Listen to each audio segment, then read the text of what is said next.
சரணபெருமாள் sir, ஒரு ஒரு கொடூரமான நிலையாக பார்க்குறேன். ஏன்னு கேளுங்க, ஒரு சமூகம் வஞ்சிக்கப்பட்டிருக்கு ஐயா. 750 ரூபாயை கொடுத்து கொரோனாவில் பட்டால் நோய் பரவும், அப்போ இறந்த பிறகு புள்ள அதை கொண்டு அகற்ற மறுத்த காலங்களை நாங்கள் பார்த்தோம். அப்பாவுடைய பணம் தான் தள்ளி இப்படி நின்றாங்க. ஒரு ஆர்கனைசேஷன் செஞ்சது, இப்படி பணத்தை இறக்க அவங்க மக்கள் செஞ்சாங்க. என்ன நடக்குது? தமிழ்நாடு முதலமைச்சர் அறிக்கையில் என்ன சொல்லியிருக்காரு? 21 ஆண்டு, அதை நான் நீங்கள் வருவதற்கு முன்பே நான் இதை வாசித்தேன். 12,000 பேர் சீங்க பட்டியலினத்தில் போகிறாங்க, நீதிமன்றத்தை பற்றி கவலைப்படக்கூடாது முதலமைச்சர். இன்னைக்கு வாயும் இல்லை கையும் இல்லை. சொல்லுங்கள், என்ன இது? என்ன ஒரு அநியாயம் இது? அனைவருக்கும் மாலை வணக்கம். என்னோட பணிவான கருத்துக்களை உலக தமிழ் நெஞ்சங்களுக்கு தமிழ் கடவுள் முருகனோட திருவடிகள் என்று தெரிவித்துக் கொள்கிறேன்.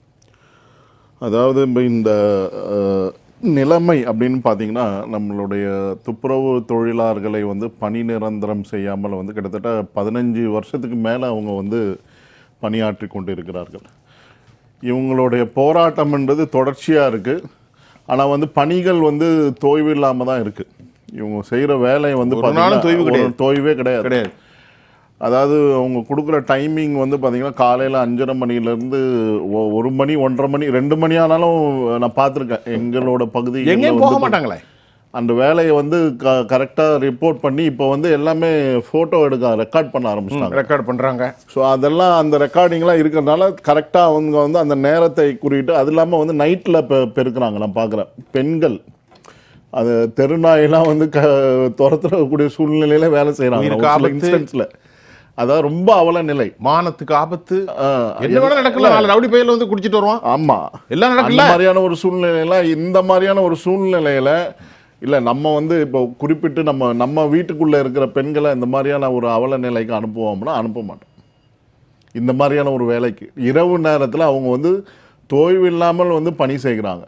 இந்த கஷ்டத்தெல்லாம் தங்கள் வீட்டில் இருக்கவங்களுக்கு வலி எப்படி இருக்குமோ அவங்களுக்கு அந்த வலி தான் இருக்கும் அப்படின்றத முதலமைச்சர் அவர்கள் உணர்ந்திருந்தால் கண்டிப்பாக இந்த நிலைமை ஏற்பட்டிருக்கிறாது. அவர்கள் நடத்தக்கூடிய இந்த ஆட்சியானது பார்த்திங்கன்னா, இந்த திராவிட மாடல் அரசாங்கம்ன்றது இன்றைக்கி இவர்களுடைய அவல நிலை குப்பை மாடல் அரசாங்கமாக மாறிக்கிட்டு இருக்கு. எந்த டிபார்ட்மெண்ட் எடுத்தாலும் குப்பை தான் இந்த ஆட்சியில். ஆனால் அந்த குப்பைகளை அகற்றி கொடுத்தவர்கள், அவர் ஐயா சொன்ன மாதிரி 3 நாட்கள் 3 நாள் இல்லை. அதாவது நம்ம சீனா அதிபர் வந்தப்போ 3 நாள் இல்லை, அதற்கு பிற்பாடும் 1 நாள் எக்ஸ்ட்ராலாம் முன்ன பின்ன வேலை செஞ்சுருக்காங்க. அவர் சொல்கிற மாதிரி பார்த்தீங்கன்னா வேலை செஞ்சு அதுக்கான பலன் என்ன இருக்குது அவங்களுக்கு? நீங்கள் அவங்களோட உட்காந்து உணவு அருந்துறது, அவங்க மேலே பூத்து ஊறுவதனால இதுவாகாது. அவங்களுக்கான வாழ்வாதாரம், அதாவது ஒரு வேலை செய்கிறவங்க இருக்காங்கன்னா அவங்களுக்கு கையாளக்கூடிய, இப்போ நம்ம ஜெகதீஸ்வரன் சொன்னார், சானிட்ரி நாப்கின், பேடு, அது அடிஷ்னலாக இன்னொன்று ஒரு சில விஷயங்கள காண்டம்ஸு, அதுக்குள்ளே இருக்குது காண்டம்ஸ்லாம் வெறும் கையை வச்சு எடுக்கிறாங்க அவங்க.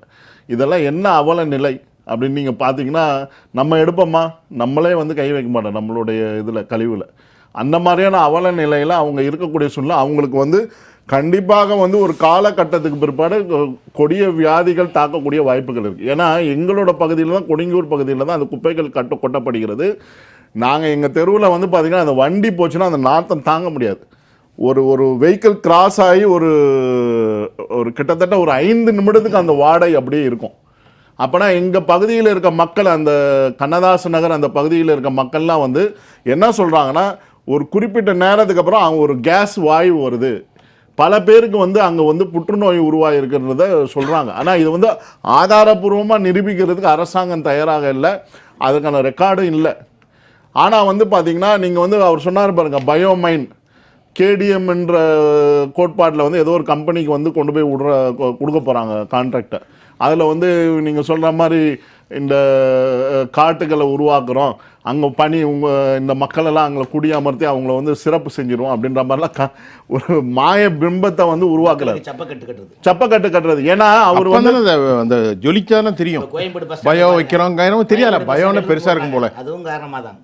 ஆனால் விளம்பரங்கள் மட்டும் ஜொலிக்குதுயா இந்த அரசாங்கத்தில். எது நடக்குதோ இல்லையோ, நம்ம என்னன்னா, நான் எதுக்காக இதை சொல்கிறேன்னு வச்சுக்கோங்க, காலப்போக்கில் இன்றைக்கி எனக்கு 51 வயசு ஆகுது, இன்னும் 20 வருஷம் ஒரு தோராயமாக நான் சொல்கிறேன்னு வச்சுக்கோங்களேன். 20 வருஷம் என்னோட லைஃப் எக்ஸ்பெக்டன்சி. இருங்க ஒரு உதாரணத்துக்கு சொல்கிறேன். 76 வயசுல நாட்டை விட்டு இருங்க, போயிருங்களா? ஒரு உதாரணத்துக்கு நான் சொல்றேன், நான் ஒரு தோராயமா. சரி, இதற்கு பின்பாக வரக்கூடிய ஜெனரேஷனுக்கு நம்ம என்ன கத்துக் கொடுக்குறோம்? அவர்கள் எல்லாம் எதுல வந்து தாங்கி நிக்க போறாங்க? இந்த துப்புரவு தொழிலாளர்கள் வேலை செஞ்சாதான் நீங்க போய் கோடிக்கணக்கான வின்ஃபாஸ்ட்லயோ பெரிய பெரிய ஐடி கம்பெனிலயோ டெஸ்லாலயோ போய் வேலை செய்ய முடியும். அதை இளைஞர்கள் உணர வேண்டும். ஆனா வந்து இன்னைக்கு என்ன அவல நிலை, இவர்களை வந்து ஒரு நம்ம பட்டியலினத்தவோ அந்த அந்த டாபிக்கை விட்டுருவோம். ஆனா வந்து அடிமைகளாக இல்ல, நான் என்ன கேட்கேன், பட்டியலினத்தவர்கள் இது சொல்றதே ஒரு பெரிய அநியாயங்க. ஏன்னு அநியாயம். கண்டிப்பா இதே வந்து ஒரு அநியாயமா, இதுதான் சாதி தூண்டுதல். ஒரு மனிதன் பாதிக்கப்பட்டான். பாலித்தீன் கவர் இருக்கிற போது அதுல இருந்து வெளியாகிற பொல்யூஷன்ல மனிதன் பாதிக்கப்பட்டான். அப்ப நீங்க ஒரு அரசாங்கம் நடத்துவதற்கு தமிழ்நாடு முதலமைச்சர் பட்டியலினம் என்று சொல்லிக் கொண்டு இது என்ன என்ன என்ன என்ன பிரச்சனை சொல்லுங்க. அதாவது அதுதாங்க, இந்த அரசாங்கம் வந்து குப்பை மாடல் அரசாங்கமாக மாறிக்கொண்டு வருகிறது. அவர்களோட கோரிக்கை நிறைவேற்றவில்லை என்றால் இது வந்து உண்மையிலே குப்பை மாடல் அரசாங்கம் தான். அந்த எல்லா டிபார்ட்மெண்ட்லயும் குப்பைகள் இருக்கு. இன்னைக்கு வந்து பாத்தீங்கன்னா குப்பையா பிணவரையில மூட்டைகளை பிடிச்சாங்க. சரி, அந்த மாதிரி இந்த மக்களை வந்து நீங்க குப்பையா நடத்துறது வந்து எவ்வளவு பெரிய தவறு. நீங்க அர்பன் லைவ்லிஹுட் என்விரான்மெண்டல் ஸ்கீம் ஏன்னா அந்த நிகழ்வை பதிவு செய்யணும். எப்படி நம்ம சைனீஸ் பிரீமியர் வந்தப்போ வந்து பயன்படுத்தினாங்க 3 நாள் உங்களுடன் ஸ்டாலின் அப்படின்ற திட்டத்துக்கு வந்து இவங்களை வந்து அவர் சொன்ன மாதிரி சேர் போட வைக்கிறது, கிளீன் பண்றது, அந்த மண்டபத்தை புக் பண்ணாங்க. அந்த மண்டபத்தை கிளீன் பண்றது வந்து இவங்க பண்றாங்க, துப்புரவு தொழிலாளர்கள் தான். அந்த வரதுக்கு முன்னாடி நைட் எல்லாம் வேலை செய்யறாங்க. அதுக்கு காசு கிடையாது. அது கிடையாதோ? 1 மணி 2 மணி பெண்களை வைத்துக் கொண்டு 1 மணி 2 மணிக்கெல்லாம் வேலை செய்யறாங்க. மழை பெஞ்சிச்சு அன்னைக்கு, அந்த தண்ணியை தள்ளி விட்டு அவங்க வந்து அந்த இதை. சரணபெருமாள் சார், சுருக்கமாக அவங்களுடைய கருத்து வைங்க. அதாவது சார், இந்த அரசாங்கமானது வந்து பார்த்தீங்கன்னா இது வரைக்கும் சரியான டேட்டா ஸ்வச்ச பாரதம் ஸ்கீமில் வந்து பல கோடி ரூபாய் வந்து கொடுக்குறாங்க. நான் ஒரு சின்ன உதாரணம் சொல்கிறேன். அவங்க வந்து இந்த சென்னை கார்ப்பரேஷனோட அந்த வெப்சைட்லேயே போட்டிருக்காங்க, அந்த புஷ்காட்டுக்கு வந்து அதை ரிப்பேர் பண்ணுறதுக்கான இதெல்லாம் கொடுக்குறோம், சப்போர்ட் பண்ணுறோம் அப்படின்லாம் சொல்கிறாங்க. ஆனால் என்னோட கண்ணால் நான் பார்த்துருக்கேன் அந்த தள்ளு வண்டி. இப்போ வந்து பேட்டரி கார் 2 வருஷத்துக்கு முன்னாடி அந்த மீன்பாடி வண்டி வச்சுக்கிட்டு தள்ளிட்டு பயங்கர கொடுமையாக இருக்கும். அதை வந்து பஞ்சர் போடுறதுக்கோ அதை அந்த ரிம்மோ அந்த ஃப்ரேமோ போயிடுச்சுன்னு வச்சுக்கோங்க, அதை ரிப்பேர் பண்ணுறதுக்கு காசு அவங்க பையிலேருந்து தான் போடுறாங்க. அரசாங்கம் கார்பரேஷனோ அரசாங்கமோ கொடுக்குறதே கிடையாது. அந்த செலவுகள், அந்த வண்டியை ரிப்பேர் பண்ணுற செலவு பூரா அந்த கன்சர்வன்சி ஒர்க்கருக்கு தலையில் போய் முடியுது. இதுக்கான இதெல்லாம் வந்து ஸ்வச்ச பாரதம் ஸ்கீமில் இது வரைக்கும் மத்திய அரசாங்கமும் வந்து ஒரு தெளிவான, ஏன்னா இதை வந்து குறை சொல்லி தான் ஆகணும் மத்திய அரசாங்கத்தை. ஏன்னு கேட்டிங்கன்னா அவங்களும் தெளிவான டேட்டா வந்து இது வரைக்கும் சொல்லவே இல்லை. எவ்வளோ ஃபண்டு கொடுத்துருக்காங்க மொத்தமாக சொல்கிறாங்க, ஒரு 10,000 கோடி ரூபாய் நாங்கள் ஒதுக்கியிருக்கோம் இந்த பட்ஜெட்டில்.